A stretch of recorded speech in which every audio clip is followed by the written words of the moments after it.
Halo, selamat siang. Assalamualaikum warahmatullahi wabarakatuh. Perkenalkan, saya Ariandi Putra, SIKOM MSI, salah satu dosen di Fakultas Ilmu Sosial dan Ilmu Politik, Universitas Nasional Prodi Ilmu Komunikasi. Saat ini saya mengampu beberapa mata kuliah, antara lain komunikasi digital dan media sosial, komunikasi politik, komunikasi antar budaya, cyber public relation, cyber journalism, pengantar ilmu komunikasi, dasar-dasar fotografi, dan beberapa mata kuliah lainnya. Di semester ini, salah satu mata kuliah yang saya ajar adalah komunikasi digital dan media sosial. Dengan mata kuliah ini membahas konsep, strategi, dan praktik komunikasi di era digital dengan fokus pada pemanfaatan media sosial sebagai sarana penyampaian pesan yang efektif, kreatif, dan etis dalam berbagai konteks komunikasi. Materi pembelajarannya mencakup konsep komunikasi digital, karakteristik media sosial, strategi komunikasi berbasis data, perancangan konten kreatif, serta analisis dan evaluasi performa komunikasi digital. Kemampuan yang diharapkan dari mahasiswa yang mengambil mata kuliah ini yaitu konsep dasar komunikasi digital dan media sosial serta implikasinya dalam konteks multikultural dan keberagaman. Selain itu, mampu menganalisis strategi komunikasi digital yang efektif berbasis data dengan mempertimbangkan karakteristik platform digital dan perilaku audiens. Mahasiswa juga diharapkan bisa merancang dan memproduksi konten kreatif untuk media sosial yang sesuai dengan kaidah teknis, estetika, dan etika komunikasi digital. Terakhir, harapannya, mata kuliah ini bisa membuat mahasiswa mampu mengevaluasi efektivitas kampanye atau aktivitas komunikasi digital dengan menggunakan metrik dan alat analisis media sosial. Sistem pembelajaran di UNAS sendiri itu blended learning, offline dan online. Pada pertemuan kali ini, saya akan mengajar secara offline dengan berinteraksi di kelas, tanya jawab, dan kuis bersama dengan mahasiswa. Nanti penilaian akhirnya akan diadakan kuis, presentasi proyek, dan juga serta diskusi-diskusi yang ada di kelas. Tema perkuliahan pada semester ini, pada pertemuan ini, pertemuan ke-6 secara offline adalah penyusunan strategi komunikasi digital berbasis data melalui penggunaan KOL dan affiliator. Mari ikuti perkuliahan saya pada pertemuan ke-6 kali ini. Selamat siang teman-teman mahasiswa semua. Siang. Oke. Pertemuan ke-6 di minggu ini kita akan bahas tentang mata kuliah komunikasi digital dan media sosial, tapi hari ini kita akan lebih fokus kepada pembahasan KOL dan affiliator. Mengapa penting? Karena Anda semua harus mengetahui bahwa ada fakta yang menunjukkan penetrasi internet di Indonesia itu, data terakhir dari We Are Social, kita sudah di angka 81% kurang lebih, jadi 235 juta jiwa. Jadi itu penetrasi internetnya saja.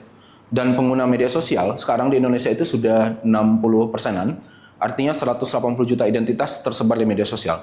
Itu baik pengguna aktif ya, ataupun anonimitas yang memang terangkum menjadi akun-akun yang menyebar di media sosial yang kita kenal, Instagram, TikTok, terus Facebook, dan segala macam.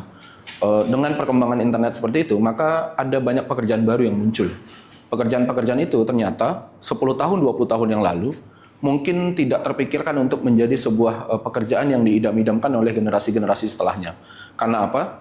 Karena mungkin belum terpikirkan untuk bisa memberikan banyak penghasilan, tapi sekarang generasi milenial, generasi Gen Z ya, itu sudah menunjukkan bahwa dengan bekerja dari rumah, dengan di depan laptop ataupun dengan megang handphone, mereka bisa menghasilkan jutaan rupiah setiap hari ataupun setiap bulannya. Dan itu fakta yang harus kita terima, maka penting untuk kita melihat bahwa ada banyak istilah yang muncul di media sosial. Dalam konteks kajian komunikasi digital dan media sosial, ini menjadi salah satu aspek yang paling penting. Ini yang kita lihat menjadi poin-poin penting ya. Nah, pertanyaannya, mengapa KOL dan affiliator itu penting? Saya coba merangkum agar Anda punya pemahaman yang komprehensif. Kita bisa bertukar pikiran bahwa ada perubahan perilaku konsumen digital yang muncul di era internet. Kita lihat bahwa di 2010 ke atas, perubahan perilaku konsumen digital itu makin masif. Orang tidak lagi beli sesuatu datang ke tempatnya gitu. Dia pesan secara online, dia duduk di rumah dengan manis sambil nonton, terus makanan datang. Nah, mungkin 50 tahun yang lalu orang tidak berpikir sedemikian. Apa yang terjadi? Konsumen itu lebih percaya kepada rekomendasi dibandingkan iklan. Dulu, di generasi boomers, iklan-iklan itu menjadi penting ketika kita tonton TV gitu. Jadi orang tua kita menonton TV, terus dipaparkan iklan 20 detik, 30 detik, dan mereka akhirnya percaya. Di era media sosial, kita lebih percaya kepada rekomendasi banyak orang. Rekomendasi siapa? Rekomendasi KOL, rekomendasi influencer, rekomendasi afiliator, dan lain-lain. Jadi media sosial itu akhirnya menjadi tempat untuk mencari informasi. Kalau dulu media sosial digunakan hanya untuk tempat hiburan, nonton video di YouTube dan sebagainya. Sekarang itu menjadi tempat untuk mencari informasi sebelum membeli. Online shopping dan lain-lain itu dicari rekomendasinya dari sini. Terus apa pekerjaan yang muncul begitu ya? Pekerjaan yang muncul itu kalau kita ingin lihat bahwa ada konten kreator yang muncul. Konten kreator itu dia bikin konten, terus tujuannya mempengaruhi keputusan konsumen atau pengguna. Dan bubble-nya itu terlihat ketika kita sebagai pengguna menonton beberapa tayangan yang dianggap menarik. Nah, mesin ataupun aplikasi media sosial tersebut itu melihat bagaimana behavior penggunanya sehingga dia memberikan suggestion konten-konten yang serupa di saat kita menonton konten-konten itu terus-menerus. Nah, ini yang terjadi dalam filter bubbles yang ada di media sosial. Nah, social commerce seperti TikTok, Shopee, dan sebagainya itu mempercepat proses pembelian. Kita bisa lihat bahwa ada social commerce Shopee Live yang dia live hampir 24 jam ya, menjual produk dan mungkin produknya tidak terlalu mahal. Nah, yang unik begini, ada banyak produk di online shop yang harganya murah, tapi yang dijual bukan kemurahannya, tapi bagaimana mereka menjual produk itu kuantitinya bisa banyak. Untungnya mungkin tidak banyak, 1.000-2.000 rupiah, tapi kuantitinya jadi banyak. Ketika kuantitinya jadi banyak, maka keuntungannya bisa berkali-kali lipat.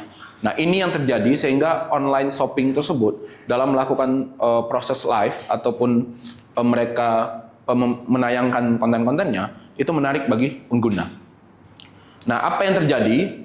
Awareness, consideration, process, dan loyalty ini akhirnya menjadi sebuah cara baru bagi aplikasi ataupun media sosial untuk melihat mulai dari publik yang aware terhadap konten-konten yang muncul, tidak hanya yang jualan, tapi konten-konten video yang mungkin dalam rangka campaign dan segala macam, sampai kepada bentuk loyalitas. Jadi kita menemukan bahwa banyak pengguna media sosial loyalis terhadap beberapa akun yang dianggap percaya.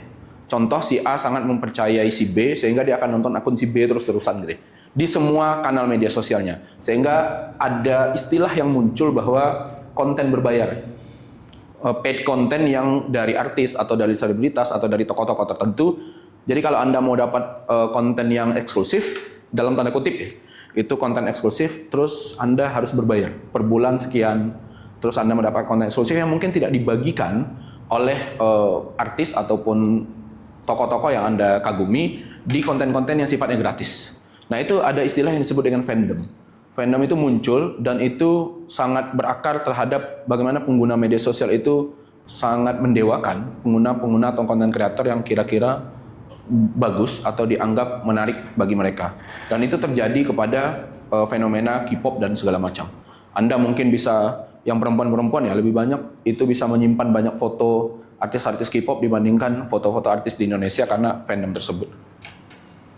Ini yang terjadi. Nah, kalau kita ingin melihat apa perbedaan antara KOL dan affiliator, terletak dari beberapa fungsi.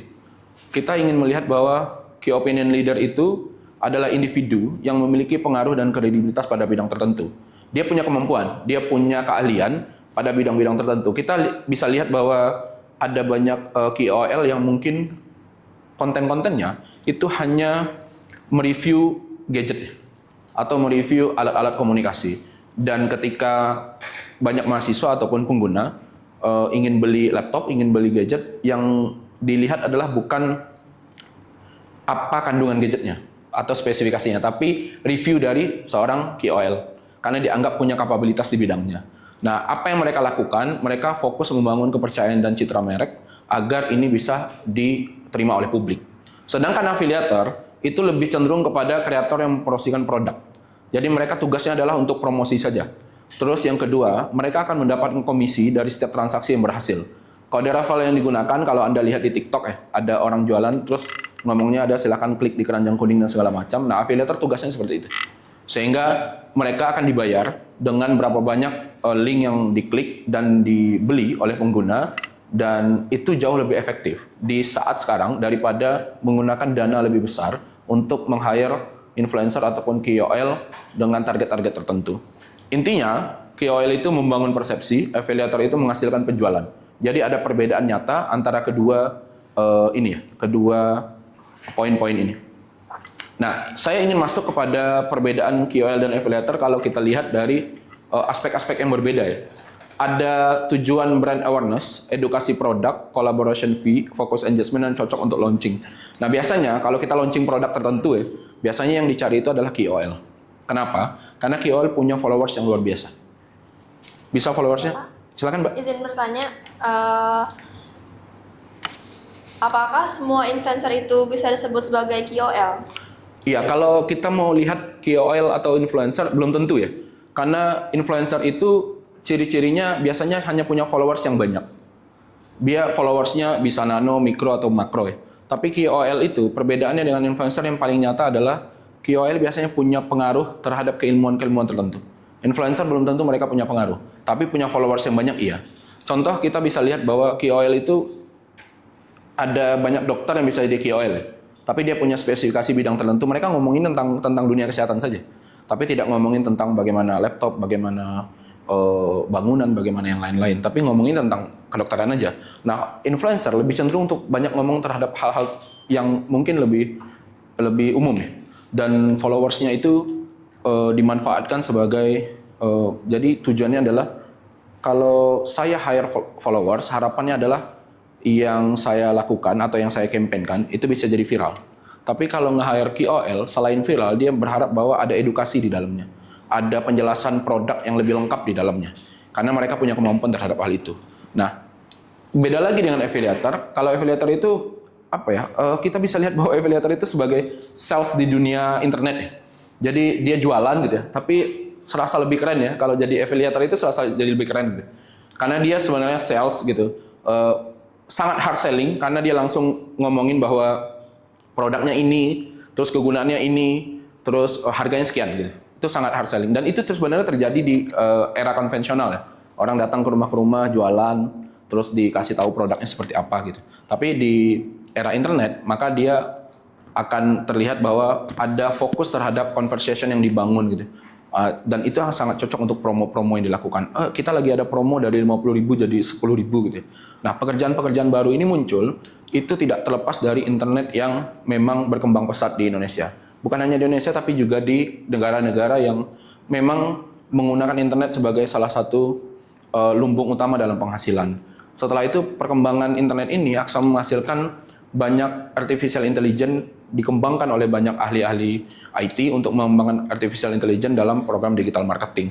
Nah, ini yang terjadi dalam bentuk KOL dan affiliator sehingga kita menjadi penting untuk mengetahui apakah mata kuliah ini, komunikasi digital dan media sosial, bisa membuat Anda melihat fakta di lapangan bahwa ada praktek-praktek nyata tidak hanya secara teoritikal, tapi juga praktek di tengah-tengah publik sehingga mahasiswa sekarang tidak lagi melihat bahwa pekerjaan-pekerjaan itu dalam konteks pekerjaan generasi boomers dan Gen Z itu sangat berbeda ya. Gen Z itu mungkin melihat pekerjaan sebagai hal-hal yang lebih fleksibel dan lebih aplikatif. Kalau generasi boomers itu mereka lebih kaku ya.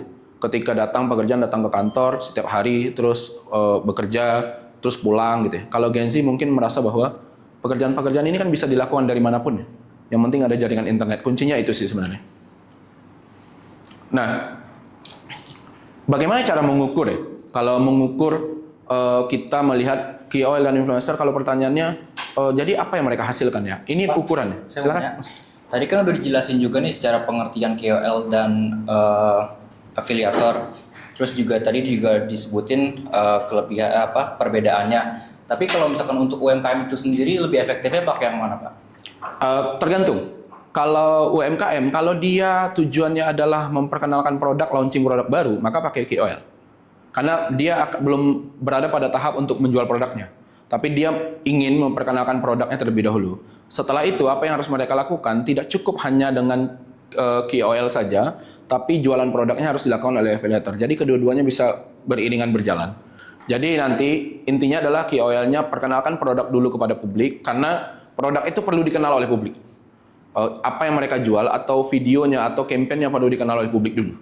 Setelah itu baru setelah publik kenal dan tahu, jadi awareness-nya dapat. Setelah itu baru terlihat bahwa kita perlu meng-hire affiliator untuk jualan. Setelah itu dilakukan bagaimana KPI-nya. Nah, ini akan saya jelaskan. Bagaimana cara mengukur performance indikator KPI-nya ya. Kalau KPI KOL itu ketika dia posting, kita akan lihat bahwa dia menghasilkan reach, engagement, dan lain-lain. Nah, ini akan diukur berapa banyak video, contohnya video ya. Berapa banyak view yang muncul ketika kita meng-hire KOL dengan follower 1 juta. Dan itu bisa diukur secara metrik. Nanti di pertemuan-pertemuan selanjutnya kita akan bahas tentang bagaimana tools yang digunakan, tools analitik yang digunakan di media sosial untuk mengukur jangkauan setiap postingan yang ada. Nah, ini secara komprehensif akan kita bahas sampai akhir pertemuan, sampai akhir semester ini.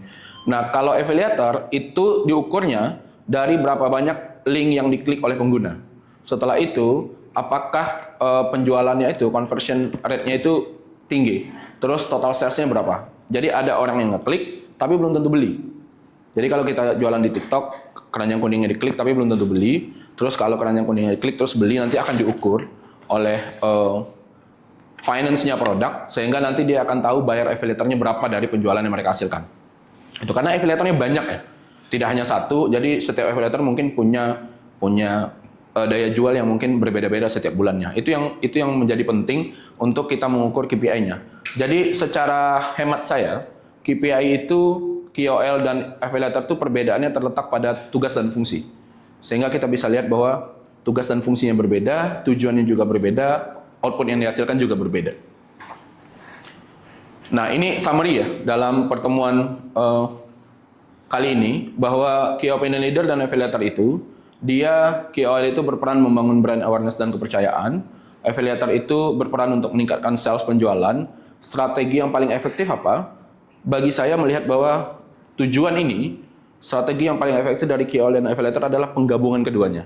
Karena apa? Karena dia punya tujuan berbeda, punya target yang berbeda, sehingga kita bisa combine keduanya agar campaign, video, ataupun produk yang kita hasilkan bisa berjalan dengan baik. Karena Anda tidak bisa menggunakan affiliator 100%, karena apa? Belum tentu produknya dikenal oleh publik. Produk yang belum dikenal oleh publik biasanya tidak mau dibeli, atau video yang tidak dikenal oleh publik, atau video yang kita campaign. Contohnya kita mau campaign ya, kita punya perusahaan gitu ya, kita mau campaign bagaimana bagusnya sebuah pariwisata di Indonesia Timur contohnya gitu. Terus kita bikin video, terus videonya kita sebarkan dengan harapan bahwa orang bisa mengunjungi itu daripada mengunjungi Bali terus menerus gitu ya. Nah, kalau dia tidak dikenal dulu, apa yang terjadi di desa tersebut, apa yang terjadi di kabupaten tersebut, provinsi atau tempat wisatanya yang bagus, bagaimana akses dan segala macam, kalau tidak dikenal oleh publik, maka otomatis orang nggak akan mau datang. Kenapa Bali bisa begitu luar biasa dikunjungi oleh wisatawan lokal maupun mancanegara? Karena secara umum Bali dikenal oleh publik. Mulai dari hulu ke hilir, bagaimana keberangkatan pesawatnya, terus orang bisa lihat di media sosial semua.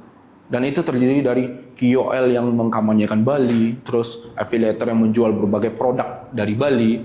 Bahkan di Bali itu sekarang lebih bergeser kepada produk-produk Bali ya. Produk-produk kecantikan dari Bali itu dijual oleh affiliator semua. Jadi digabung, dikombine, menjawab tadi pertanyaannya, dikombine ketika orang sudah mengenal produknya, ketika orang sudah mengenal tempatnya. Jadi sekarang kampanye adalah begini, tidak cukup mengunjungi Bali hanya melihat pariwisatanya saja. Tapi mengunjungi Bali, Anda pulang dari Bali, Anda harus bawa produk-produknya, produk-produk kecantikannya. Karena affiliator jual itu. Produk kecantikan itu yang dianggap bahwa untuk menjadi wanita Indonesia sesungguhnya, maka produk-produk kecantikan Bali itu bisa menjadi salah satu buah tangan ataupun souvenir yang bisa dibawa pulang untuk diberikan kepada kerabat dan kolega. Dan itu yang terjadi dalam campaign. Tapi orang tidak mengenal produk Bali kalau tidak kenal Balinya dulu. Nah, itu dilakukan berlayer-layer. Nah, itu terjadi, KOL punya peran penting untuk memperkenalkan itu dulu. Setelah itu, affiliatornya akan jualan terus-terusan. Itu yang terjadi di berbagai konteks pariwisata, konten produk, maupun di berbagai hal yang memang muncul menjadi sebuah video campaign gitu ya. Kalau ada orang mau campaign bahwa, contohnya di kampus ya, bahwa kampus punya banyak fasilitas dan peralatan yang bagus gitu ya. Nah, orang tidak kenal kampusnya, kecuali KOL-nya bisa memberikan informasi yang lengkap dulu, dan menciptakan bubble percakapan dan pertanyaan yang banyak di media sosial, sehingga popularitas itu muncul gitu. Setelah popularitas itu muncul, maka dia akan jualan bahwa kuliah di kampus A dikenal dengan fasilitas ini segala macam, punya banyak fasilitas yang bisa menunjang kemampuan mahasiswinya, sehingga ini menjadi salah satu pilihan yang bijak gitu.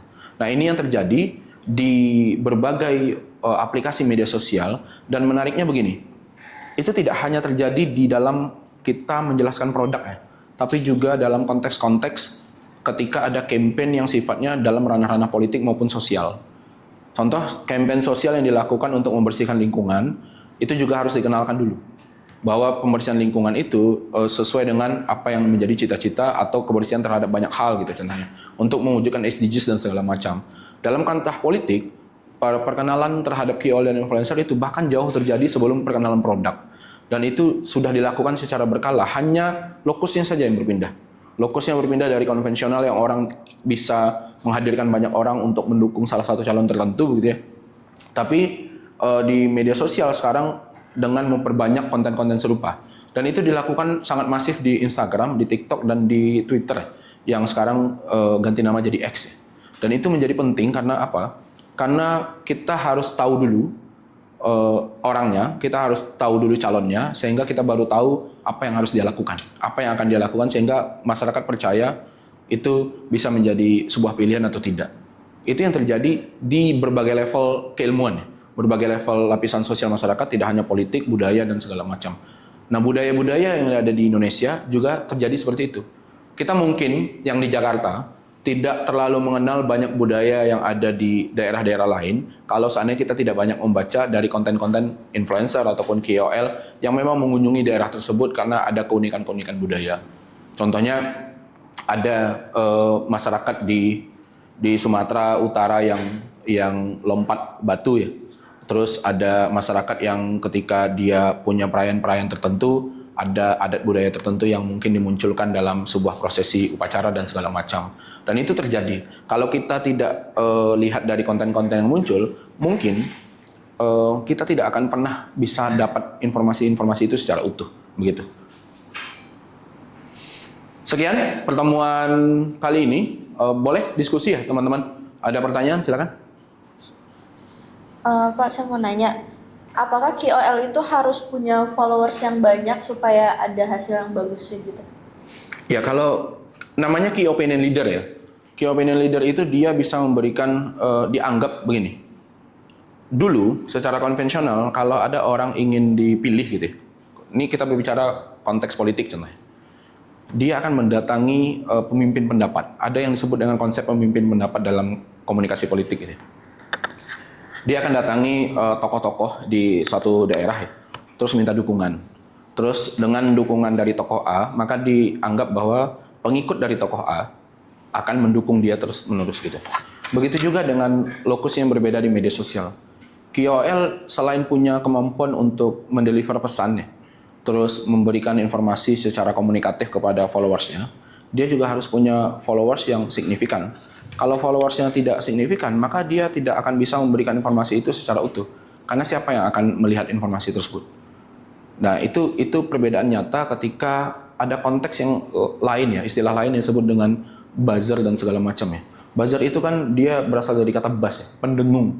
Jadi pendengung itu tidak perlu followers banyak. Yang penting dia memperbanyak kuantiti percakapan. Tapi influencer ataupun KOL itu perlu followers yang unik dan juga banyak. Banyak itu relatif ya. Ada KOL yang punya followers yang nano, mikro, makro gitu ya. Dan dia bisa nge-grabbing informasi dan juga bisa menggerakkan orang untuk memberikan untuk menyetujui apa yang dia sampaikan secara konten-konten luar biasa itu. Itu yang poin-poin paling penting. Selain itu, kemampuan keilmuannya di bidang-bidang tertentu dianggap dipercaya oleh publik. Sehingga apa yang dia bicarakan terhadap kemampuan keilmuannya bisa dianggap menjadi sebuah pembenaran begitu. Itu yang paling penting. Pertanyaan nih? Silakan Mas. Bapak kan tadi sudah menjelaskan tentang key performance indicator dari seorang KOL atau affiliator. Nah, namun bagaimana cara dari sebuah company mengukur apakah kerjasama dengan KOL tersebut berhasil? Jadi gini, kalau kita ingin melakukan kontrak dengan KOL ya, KPI-nya harus disusun secara jelas. Jadi dari setiap postingan yang dilakukan oleh KOL itu, berapa engagement yang akan didapatkan. Jadi KPI itu yang akan ditentukan sejak awal, sehingga nanti di ujung, output dari sebuah postingan ataupun sebuah campaign itu mendapatkan target yang sesuai dengan KPI yang sudah diukur. Nah, ketika dianggap mencapai target, maka dianggap menjadi sebuah kerjasama yang efektif dan efisien. Itu berbicara dari sisi kerjasama dalam konsep teknikal ya. Tapi dari sisi budgeting, maka dia harus diukur bahwa budget yang dikeluarkan oleh sebuah perusahaan itu sama atau setara dengan engagement yang didapat atau reach yang didapat. Kalau dia berbicara produk, maka harapannya dengan adanya KOL dan affiliator nanti yang akan dibantu oleh affiliator, berapa banyak produk yang dihasilkan dan dijual.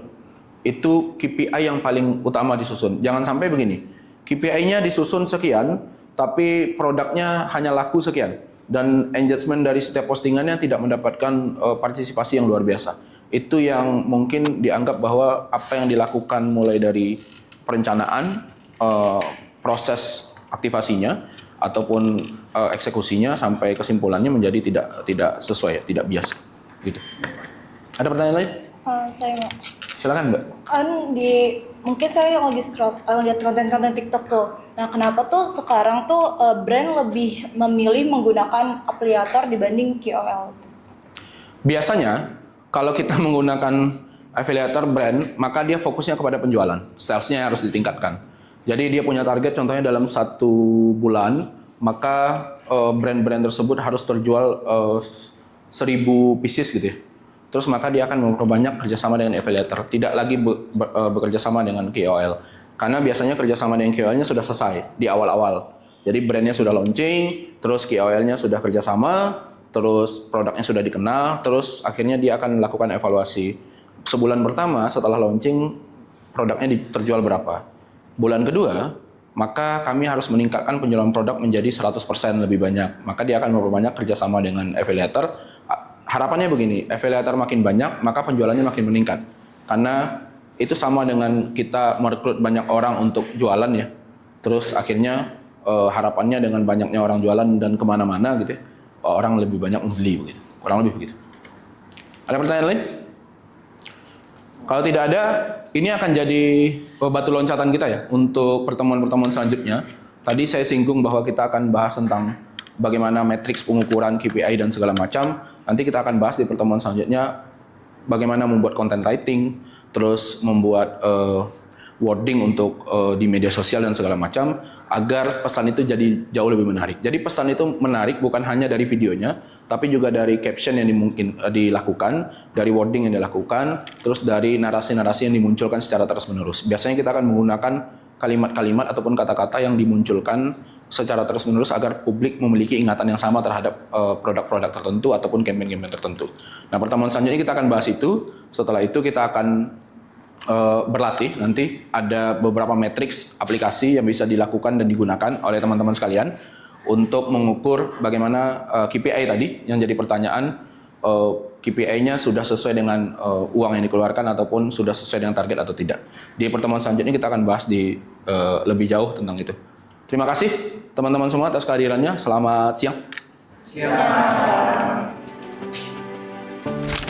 Demikianlah tadi perkuliahan mata kuliah komunikasi digital dan media sosial pada pertemuan ke-6 dengan tema penyusunan strategi komunikasi digital berbasis data melalui penggunaan KOL dan affiliator untuk mahasiswa ilmu komunikasi Universitas Nasional dengan konsentrasi periklanan, jurnalistik, dan juga public relation. Terima kasih. Assalamualaikum warahmatullahi wabarakatuh.